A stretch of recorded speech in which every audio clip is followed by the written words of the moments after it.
Monseñor, en pocas palabras, ¿qué es el mes misionero extraordinario? Yo creo que el mes misionero en pocas palabras, es una gran ocasión para redescubrir la naturaleza misionera de nuestra fe. O sea que cada uno está llamado en su propio ambiente a ser misionero, o sea, testigo de su fe. Yo creo que el mes misionero sirve para toda la Iglesia para redescubrir este aspecto de su propia fe personal. Pero al mismo tiempo, descubrir que yo no vivo mi fe solo, sino que estoy en una comunidad más grande, que es la comunidad de la Iglesia Católica, que es una comunidad universal. Entonces, que mi fe también tiene que ver algo con los más lejanos, con los que viven su fe en África o en Asia, y a compartir también esa fe con ellos y con los que no la conocen. Luego hablaremos de esos dos polos, sí. Pero mientras tanto, cuando usted presentó esta iniciativa a los obispos, usted se quedó muy contento de su acogida. Ahora, sí. ¿qué podemos hacer aquí en España para ayudar a los bautizados a que se sientan precisamente enviados a la misión? Sí, yo vine el pasado noviembre aquí a hablar con los obispos sobre el tema, me invitaron y yo estoy muy agradecido a los obispos que me invitaron a hablar a ellos sobre ese tema, y fue un encuentro muy fructuoso, me parece. Y lo digo porque he visto que aquí en España hay muchas iniciativas de preparación, pero también de celebración de ese mes misionero. Las posibilidades, siempre yo lo digo, las posibilidades son diferentes, o sea, hay muchas, depende también de la creatividad de cada director, de cada obispo. Empieza con el hecho que se puede rezar para la misión, y también que pues, se pueden hacer iniciativas concretas para la misión, como una misión de jóvenes o como una misión en un país de misión. O sea, las iniciativas son muchas, depende mucho de la creatividad de cada uno. Pero son iniciativas, entiendo, llamadas a perdurar más allá del mes. Lo que a mí me gustaría es que por lo menos en cada país, en cada diócesis, por lo menos una de esas iniciativas se quede también para el futuro. De forma que el mes misionero, que es un mes misionero extraordinario, pero deje sus huellas también en el futuro. Porque esa dimensión misionera no es solamente, o bien, esa naturaleza misionera de la Iglesia no es solamente para un mes, sino que es para siempre.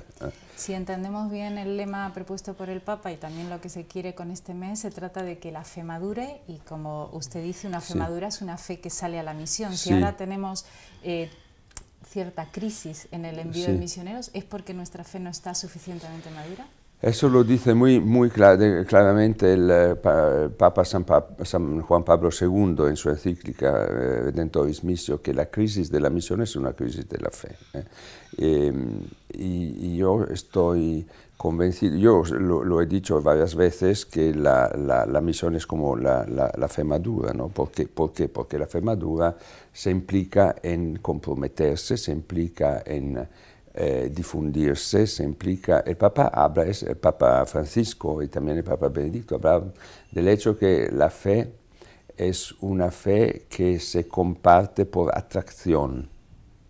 O sea, la fe atrae, y una fe puede atraer cuando es una fe consciente, madura, cuando es una fe viva. Y por eso hay una relación estrecha entre la fe y la misión, ¿no? Porque la fe madura se convierte automáticamente en un testimonio.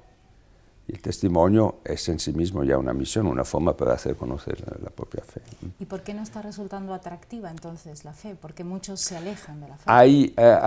Hay muchas razones. Hay muchas razones que un poco están dentro de la Iglesia, un poco están fuera de la Iglesia.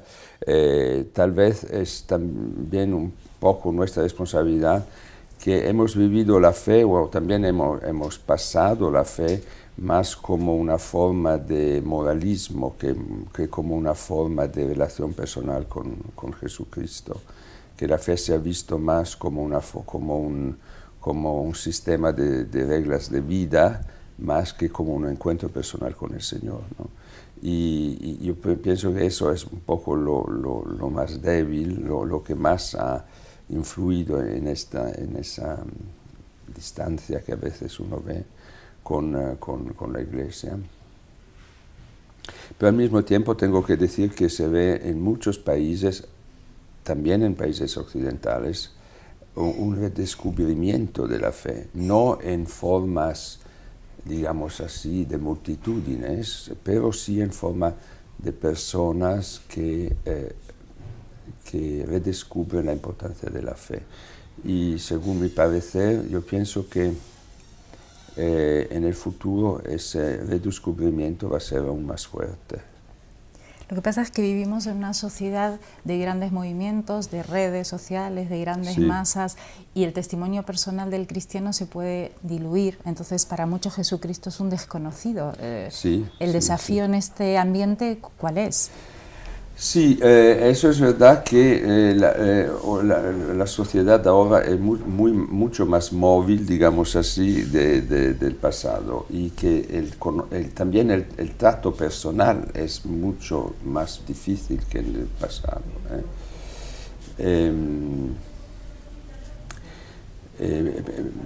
Pero eso no significa que no haya contacto personal, ¿no? Eso no significa que no haya relaciones personales y a través de la relación personal tendría que pasar ese testimonio de fe. Y pues claro, hay que encontrar nuevas formas también para anunciar el Evangelio, aquí en nuestros países como también en los países más lejanos. Pero sí que se encuentran formas, por ejemplo, una cosa que mucho más que en el pasado se hace, son las misiones por la calle. Lo sé de Francia, lo sé aquí de España, de Italia, o sea, hay nuevas formas que se desarrollan según las necesidades del tiempo. Uh-huh. Volvamos entonces a ese binomio de misión aquí y misión allí, que a veces parece irreconciliable y que en la propia Iglesia a veces se plantea como una oposición, ¿no? Sí, sí. ¿Hay oposición o realmente son...? Yo, como decirle, por primero hay que decir que la misión ad gentes, o sea, la misión a los que no conocen Jesucristo, de verdad, no está solamente en continentes lejanos, sino que está también aquí. Yo siempre digo, si sales por la calle y preguntas a la gente, a los jóvenes, sobre todo, que no tienen que tienen menos relación con la iglesia, quién es Jesús, no sé qué respuestas van a salir. Pero no por su culpa, sino que porque simplemente no lo conocen. Muchos tienen una idea, más una idea del Señor que no una relación personal con Él, que es cosa muy diferente, ¿no? Uh-huh. Entonces, en este sentido, se hace más importante la misión ad gentes, no solamente como decía, en países lejanos, sino que también aquí en nuestros países. Pero hay que añadir dos cosas. La primera es que, como decía usted, ninguna iglesia local puede ser iglesia local sin una relación íntima con la Iglesia Universal. ¿Por qué? Porque no hay iglesia local sin iglesia universal, como no hay iglesia universal sin las iglesias locales. Uh-huh. Pero no se puede hacer como un contraste entre las dos, porque las dos viven en el mismo lugar juntas, o sea, no se pueden dividir. No se puede decir, aquí está mi iglesia y la iglesia universal es otra cosa, ¿no? Las dos se encuentran juntas en la iglesia. Y el ejemplo más claro es que el Papa es el Papa por todos los lugares, en España, en Italia, como en India o como en Gabón o en Guatemala. O sea, ahí, sobre todo a través de la persona del Papa, se ve que la Iglesia es una porque tiene ese trato universal. Y por eso cada diócesis local tiene también una responsabilidad para la Iglesia universal. Aquí es también uno de los desafíos para nuestras obras pontificias misionales, o sea, de despertar este sentido de responsabilidad que el obispo y la diócesis tienen por la Iglesia Universal, para la Iglesia Universal. Exactamente porque están conectadas, no solamente conectadas, están íntimamente conectadas. Es un desafío porque cuesta a veces incluso a los obispos entender esa dimensión. Sí, pero yo pienso también que, pero que el dar algo en personas, en energías, en tiempo, también en dinero, el dar algo siempre tiene un fruto, porque esa es la ley del cristianismo, que dando uno recibe. Entonces, que la iglesia local dando recibe por los medios que el Señor conoce, pero esa ley del dar para recibir, esa es una ley que vale también en la relación entre iglesia local y iglesia universal. Pero quería añadir otra cosa, que la missio ad gentes en países lejanos tiene también un desafío personal, o sea, que el misionero que se va a países lejanos da un testimonio de cómo el Evangelio cambia la vida. O sea, hay también una forma de, digamos así, de dejar su país, de dejar su familia, de dejar sus cosas, que da un testimonio de cómo el Señor y cómo la misión que el Señor te confía es más grande de lo que tú tienes, de lo que tú eres acostumbrado. O sea, hay este aspecto, digamos así, existencial en la misión a gentes en países lejanos que no hay que olvidar. Y por eso yo pienso que una cosa como esa se puede entender solamente como vocación que el Señor da. O sea, es el Señor que llama a una vocación misionera, en este sentido también más de compromiso total de la persona o de la familia, porque una de las cosas que están surgiendo, y como decía antes, hay también formas nuevas de misión, o una de las formas nuevas de misión es que hay no solamente personas individuales que se van, sino que son familias que van de misioneros a países lejanos. Y sí, son las nuevas formas que el Señor da para responder a las necesidades del tiempo. El magisterio nos enseña, ¿no?, que la Iglesia es misionera por naturaleza, sí, pero tal vez en el Papa Francisco la SOMP, la misión evangelizadora, tenga como un aliado especial porque él insiste mucho en esto y pone a la misión, sí, como paradigma, ¿no?, de toda Exactamente. Su primer documento, que fue la Carta Apostólica Evangelii Gaudium, es como el paradigma de su enseñanza, es como su primer documento, entonces le da también una orientación a su pontificado, y ahí se ve muy claramente, y lo dice también el Papa claramente, que el aspecto misionero que la actividad misionera es paradigmática para lo que la Iglesia hace. Y el Papa insiste en esto. Yo creo que es como un signo de los tiempos que el Papa ha entendido. O sea, que la Iglesia tiene que, como le gusta decir a él, tiene que salir, tiene que irse hasta la gente porque esa es su misión. Esa es su misión. La Iglesia no es para sí misma, sino que la Iglesia es para que el mundo crea. Y el Papa Francisco insiste muchísimo en esto.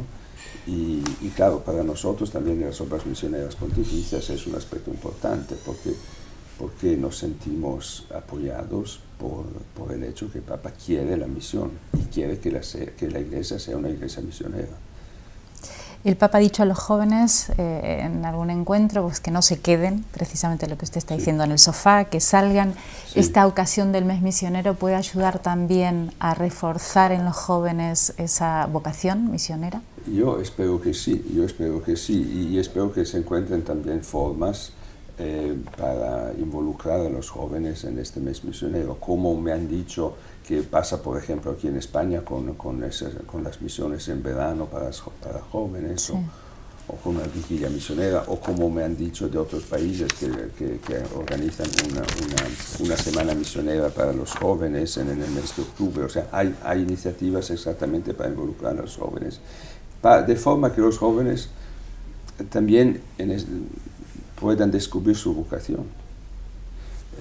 Yo espero que ese mes misionero va a ayudarles también, no es solamente que se haga algo para los demás, sino que puede ser importante para descubrir, pero que tal vez el Señor me llama a ser misionero, a mí mismo. Y, o sea, puede ser una forma también para descubrir su propia vocación. Por eso el sínodo del año pasado sobre los jóvenes era un sínodo sobre los jóvenes y su vocación, porque no podemos mirar a los jóvenes solamente desde un punto de vista sentimental, sino que también tenemos que mirarles con la responsabilidad que ellos mismos tienen para la Iglesia y para el mundo. Los oyentes de Radio María son gente sí. acostumbrada a rezar, sensible a sí. la Iglesia, como todavía estamos a unos meses del mes. ¿Qué les puede decir para animarles en la oración, también animarles a estar muy atentos ese mes a lo que nos diga la Iglesia de cara a la misión? A mí me impresionó el Papa Francisco, que muchas veces, también a mí personalmente, me ha dicho que y también lo ha dicho a nuestras obras misionales, la actividad más importante que podemos hacer para la misión es la oración. ¿Por qué? Porque el actor principal de la misión es el Espíritu Santo. O sea, y no es casualidad si la fundadora de las obras pontificias misionales, la Pauline Jaricot en Lyon, empezó exactamente rezando para su hermano misionero. O sea, es la oración que está a la base de las obras pontificias misionales. Y una de los deseos que tengo en mi corazón en vista del mes misionero es que se pueda descubrir, según lo que nos dice el Papa Francisco, se pueda descubrir la importancia de la oración para la misión, que se puedan encontrar también formas, por ejemplo, en las parroquias o en los grupos para rezar para la misión, el rosario misionero, por ejemplo, ¿no? O la oración que el Papa ha preparado para ese mes misionero. La oración es un elemento fundamental de ese mes misionero y quizás que muchos puedan utilizar esta ocasión para descubrir la necesidad de la oración para la misión. Muchas gracias, Monseñor. Gracias.